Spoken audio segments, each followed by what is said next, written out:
Hello everyone, molecular orbital থিওরির মাধ্যমে কোনো মলিকুল ডায়াম্যাগনেটিক না প্যারাম্যাগনেটিক সেটা কিভাবে আপনারা নির্ণয় করবেন সেটা আমি আপনাদের দেখাবো। খুব সহজভাবে আপনারা এটা করতে পারবেন।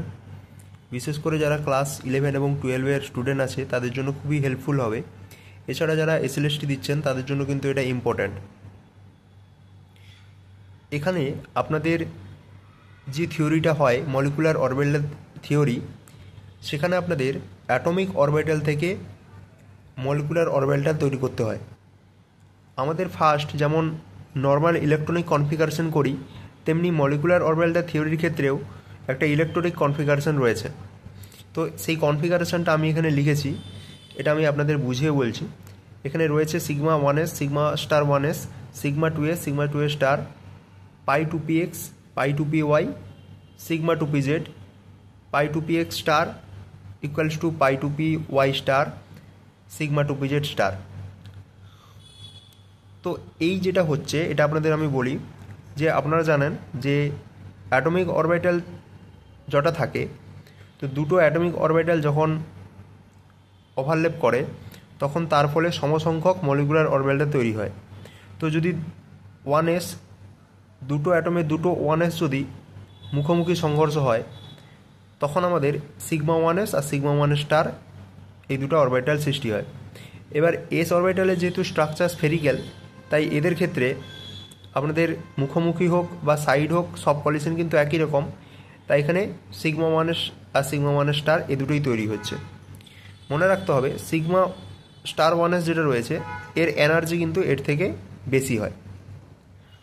ঠিক আছে, সেরকমভাবেই যে সমস্ত মলিকুলের 2s অরবিটালে ইলেকট্রন রয়েছে তাদের ক্ষেত্রে 2s অরবিটাল যখন কলিশন করবে সেক্ষেত্রে sigma 2s, sigma 2s star এই মলিকুলার অরবিটালটা তৈরি হবে।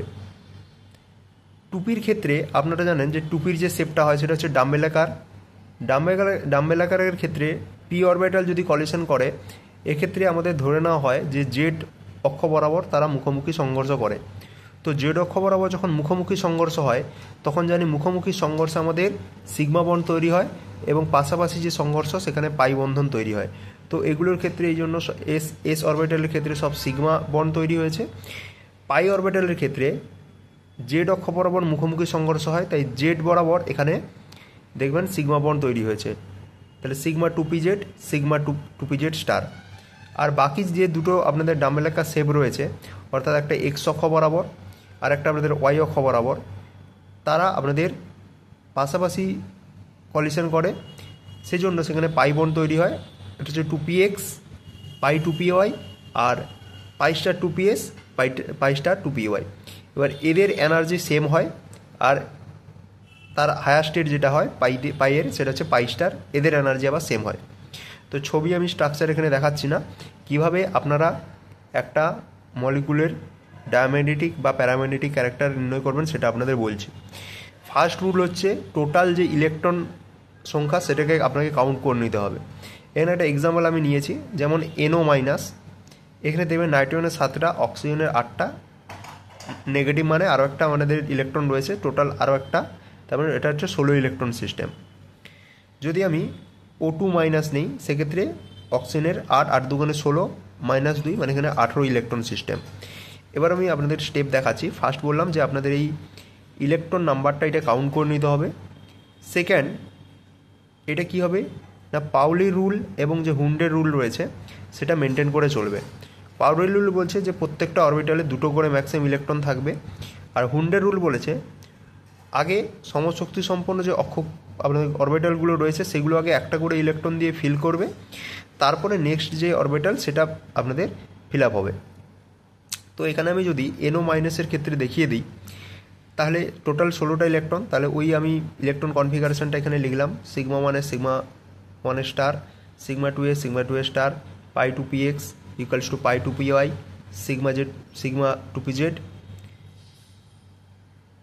এখানে পাই স্টার 2px, পাই স্টার 2py, এটা আমি এখানে লিখেছি।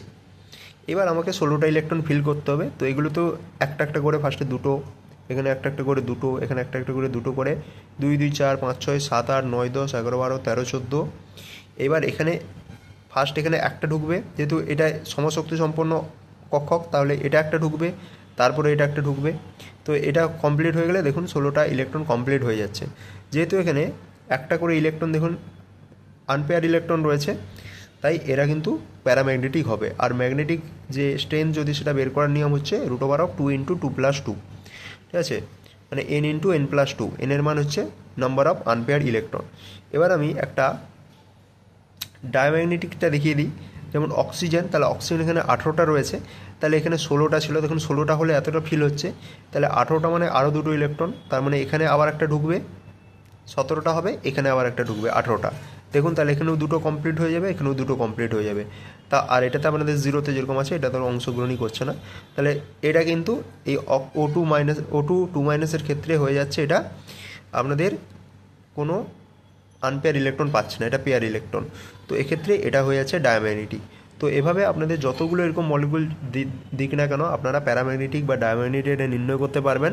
শুধুমাত্র এই ইলেকট্রনিক যে কনফিগারেশান এইটা আপনাকে মাথায় রাখতে হবে, এবং পাউলি রুল এবং হুন্ডের রুল এইটা মেনে কিন্তু ইলেকট্রন যে আপনাদের ইলেকট্রন প্রবেশ করাটা সেটা হবে।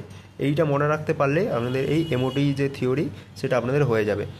আর এটা যদি আপনাদের বলে যে এনার্জির অর্ডার যদি বলে, তাহলে সবসময় মনে রাখতে হবে যে স্টার যেগুলো আছে তাদের এনার্জি সবসময় মানে ওই অরবিটালের যে আছে নর্মাল তার থেকে বেশি হবে। অর্থাৎ pi star 1s sigma star 1sটা সিগমা 1sএর থেকে বেশি হবে। আবার সিগমা 2sটা এর থেকে বেশি হবে, মানে 1sএর থেকে 2s তাদের বেশি হবে। তারপর 2p তাদের বেশি হবে, বাট পির মধ্যে আবার তাদের সেপারেট আছে, যেমন 2px 2py একটা লেভেল, আবার এইটার উপর কক্ষ লেভেল সিগমা 2p এর নিচে সিগমা 2pz স্টার উপরে। ঠিক আছে, এইভাবে আমরা যেরকম মলিকুলার যে স্ট্রাকচারটা আঁকি এমওটির ক্ষেত্রে অ্যাটমিক অরবিটাল থেকে, সেই মতো করে যদি আঁকতে দেয় সেটা 11-12 ক্ষেত্রে লাগে। আর আমাদের অ্যাপ্লিকেশন এটা আমাদের লাগছে, তো এইটা হচ্ছে আপনাদের প্রসেস।